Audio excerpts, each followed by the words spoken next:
আসসালামু আলাইকুম। নতুন একটা ব্লগ ভিডিওতে আপনাদের সবাইকে স্বাগতম জানাচ্ছি। প্রতিদিনের সকালটা শুরু হয় রান্নাঘর দিয়ে।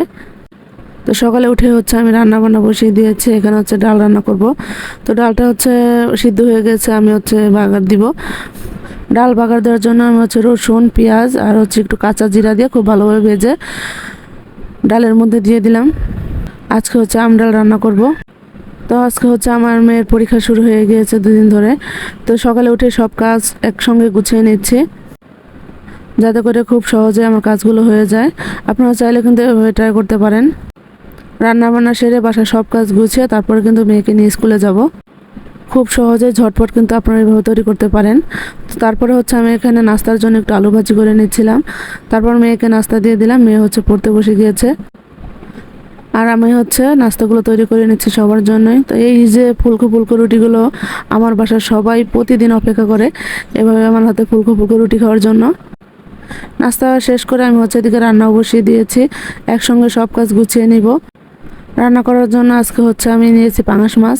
পাঙাশ মাছটা হচ্ছে রান্না করে নিব। প্রথমে হচ্ছে পেঁয়াজটা একটু ভেজে নিলাম। ভেজে নিয়ে এর মধ্যে হচ্ছে আদা রসুন বাটা দিয়ে আর একটু ভেজে নিয়ে মশলাটা কষিয়ে নিব। এভাবে করে আদা রসুনের গন্ধটা দূর হয়ে গেলে পরিমাণ মতো একটু পানি দিয়ে সব ধরনের মশলা দিয়ে দেবো, যেমন হলুদ, লবণ এবং মরিচের গুঁড়া। সামান্য মশলা দিয়ে কিন্তু এইভাবে রান্না করে নিব। এভাবে সকালে উঠে আমি হচ্ছে এভাবে রান্না করে নেই। এতে করে আমার কাজগুলো খুব দ্রুত, যেহেতু বাচ্চাকে নিয়ে স্কুলে যেতে হবে, এর জন্য সব কাজ একবারে গুছিয়ে নিচ্ছে। স্কুল থেকে আসার পর কোনো কাজ করতে আর ভালো লাগে না, তাই সকাল সকাল উঠে এভাবে করে সব কাজ একবারে গুছিয়ে নিয়ে রেখে দিচ্ছি।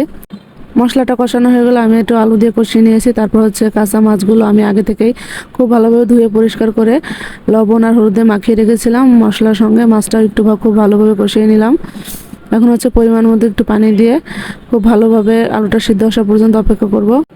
আলুটা কিন্তু খুব ভালোভাবে সিদ্ধ হয়ে গিয়েছে। এখন হচ্ছে আমি এখানে দিয়ে দিলাম ধুন্দল। ধুন্দল দিয়ে এভাবে ঢেকে রেখে দিব। তারপর দেখুন ধুন্দলটা কিন্তু একদম মিশে গিয়েছে। ধুন্দলটা যদি আগে দিতাম তাহলে কিন্তু ধুন্দলটা একদম গলে যেত, এর জন্য আমি পরে অ্যাড করেছি। ধুন্দলটা খুব ভালোভাবে সিদ্ধ হয়ে গেছে। এখানে হচ্ছে আমি রাঁধুনি আর জিরা একসঙ্গে ভেজে গুঁড়া করে নিয়েছিলাম, সেটা দিয়ে দিচ্ছি।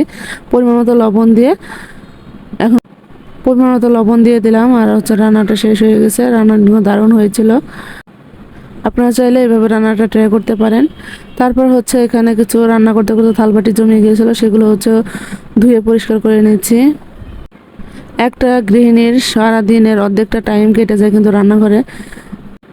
সেই রান্নাঘরের কাজগুলো কীভাবে সহজ এবং সুন্দরভাবে করবেন সেটাই আজকের ভিডিওতে দেখালাম। থালবাটিগুলো খুব ভালোভাবে পরিষ্কার করে নিয়েছি। এখন হচ্ছে রান্নাঘরের চুলাটা একটু পরিষ্কার করে নিয়েছি, যেহেতু রান্না করা শেষ হয়ে গেছে।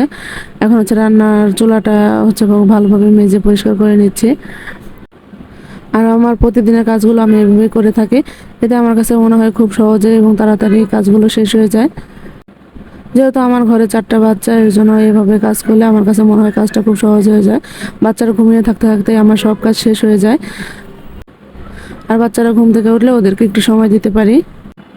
কথা বলতে বলতে আমার রান্নাঘরটাও কিন্তু পরিষ্কার করা হয়ে গিয়েছে।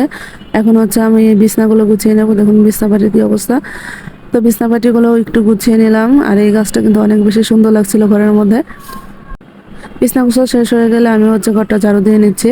তো এভাবে করে আজকের ব্লগটা শেষ করছি। ভিডিওটি কেমন লাগলো লাইক এবং শেয়ার করে পাশে থাকবেন, আর অবশ্যই কমেন্টের মাধ্যমে জানাবেন যে আমার ভিডিওটি আপনাদের কাছে কেমন লাগলো।